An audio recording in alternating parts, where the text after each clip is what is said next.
So today I want to talk about three conditions that I feel we have to guard our hearts from. And at the beginning of this series, well, a couple of weeks ago, God had told me, he said, you need to read some blogs about heart disease, natural things that happen to the heart. And as I began to read those things, God began to speak to me from a natural perspective that contained a lot of spiritual truths. And so this series, we're going to talk about some natural things that impact the heart and how they relate to the spiritual world, because sometimes God places truth in the natural things that we just think, hey, that's what the doctor said. But the reality is there's some spiritual truths that really apply to our spirituality as well as they apply to our natural, making sure that we live and function in this earth realm.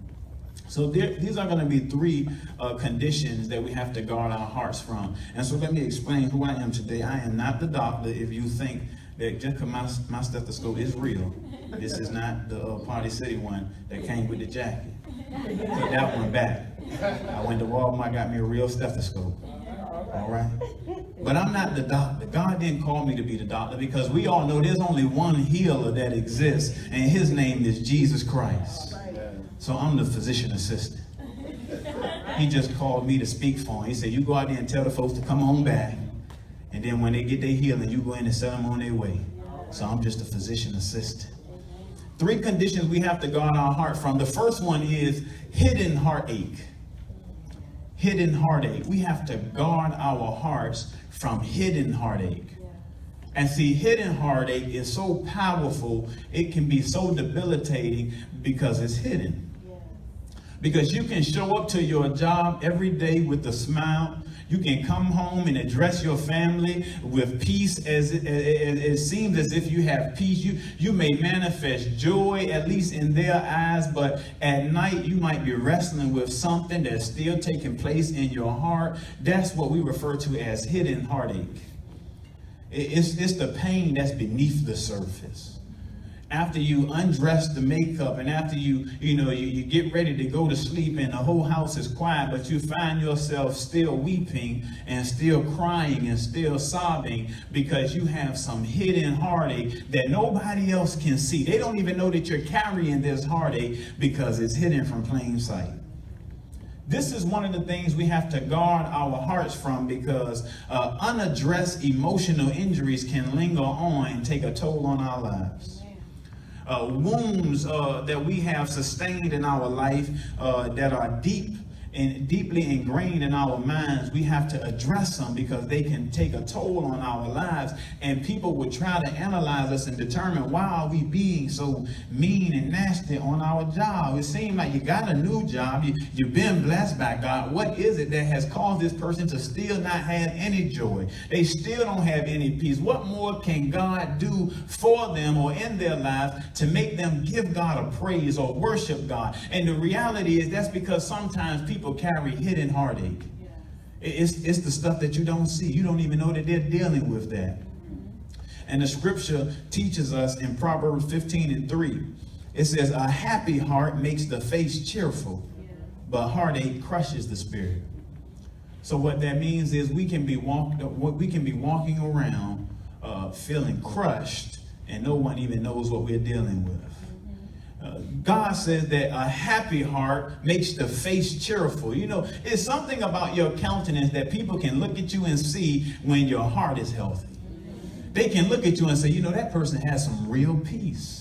They have some real joy. That is not a facade. They are not acting as stage players in a movie, but they really have some joy in their lives. They really have some peace in their spirits, and we can tell based on their countenance. We can tell based on how their face looks so cheerful. But scripture says when you have a heartache, it crushes your spirit.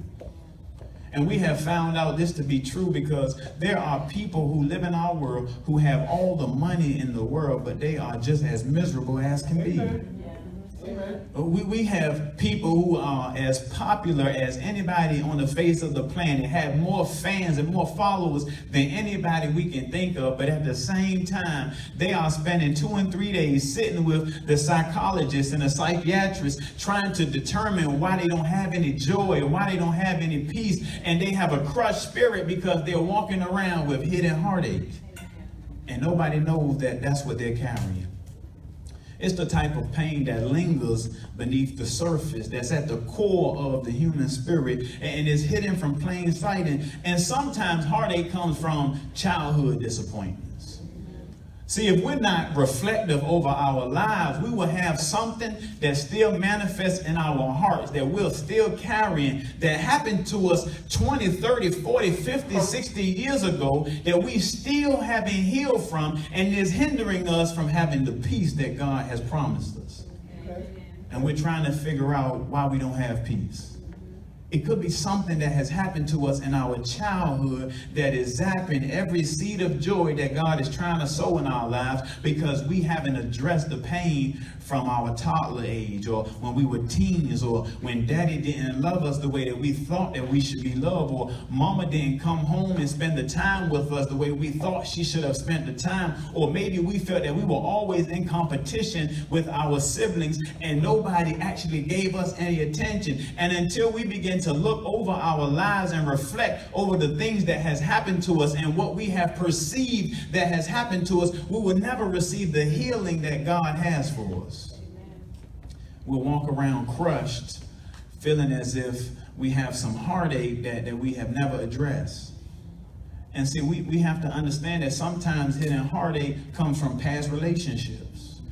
And we think, well, because I moved on 5 years ago, I should be good now. I got this new individual. They seem to love me. They seem to care for me. They seem to do more for me than the last person. But the reality is, if you haven't addressed what has happened to you in your past, if you haven't released it to God and asked God to forgive them for what they have done to you, you still may be carrying some hidden heartache from where you've been in your life. And so we don't like to talk about it because we think that we just moved on. But the reality is, when you sustain some wounds, sometimes a scab comes on it, and sometimes the scabs take longer to fall off and renew the skin as if it was completely healed. And sometimes we pluck at it. And see, what we don't understand is, at night when we're thinking about what has happened to us, it's as if we're taking off the scab that was trying to heal. And we found ourselves picking at pain that we sustained many years ago, and we haven't allowed God to fully heal it because we were unwilling to bring it to God and confess it to God and acknowledge that, God, I'm still thinking about what happened 10, 15 years ago. God, I'm still wrestling with what happened 20 years ago. And until we become honest with ourselves, God can't heal us the way He would love to heal us. And the scripture says we'll walk around and our spirit is crushed. Not that healing isn't available, but we won't step into healing because we don't want to acknowledge that the pain still exists. And too many people are walking around with hidden heartache because of past relationships. Hidden heartache also, sometimes it comes from the choices that we have made, the regret that we still wrestle with, the shame that we still feel every once in a while, the guilt that circulates through our mind because we are conscious of our decisions. We know that we made a mistake. We know that we made a decision that was not pleasing to God. We know that we were sinful as we could ever be in our lives 5, 10, 15, 20, 30, 40 years ago. And until we literally confess our sins to God, the healing cannot take place. We just think that we can run from it because it's been so many years ago. But you can't run from hidden heartache. It's going to follow you and linger with you, and you'll never have peace, and you'll never have joy, and you'll never feel as if God is doing enough in your life, and you will try to find out why you feel that way. And the reality is, it's because you've tucked your pain and tried to keep it moving. But God is trying to get us to a place where we're willing to acknowledge that we have been hurt in our lives, that we have been injured in our past, that we sustained some wounds from some people. And God is trying to get us to understand that if we would express what we have been through, and we come to God at the altar in prayer and say, God, I'm casting all of my cares upon you because I know that you care for me. God says He will take the pain out of your heart, and He'll renew your heart, and He'll create a clean heart in you. But you got to be willing to confess that there was some pain in your heart. And God is trying to get us to a place of honesty. See, that's why your personal relationship with God matters more than anything.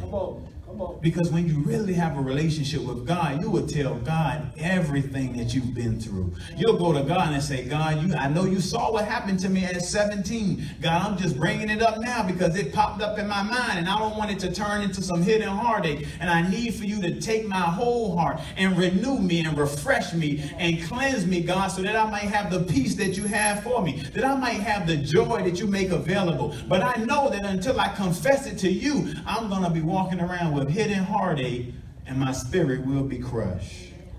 Just touch a neighbor and say, guard your heart. You got to guard your heart. There's some things that will try to creep into your heart to steal your joy, to steal your peace, to steal the promises that God has for you. There's something that may try to take your purpose from you, and it's called your past. So you got to guard your heart from your past creeping up and dwell on the fact that God said he's going to do a new thing in my life, that he's going to remove my sins as far as the east is from the west, that he has already shed his blood for me, and his blood is covering everything that I've ever done. So I can receive the peace of God because I'm willing to give my pain to God. Come on.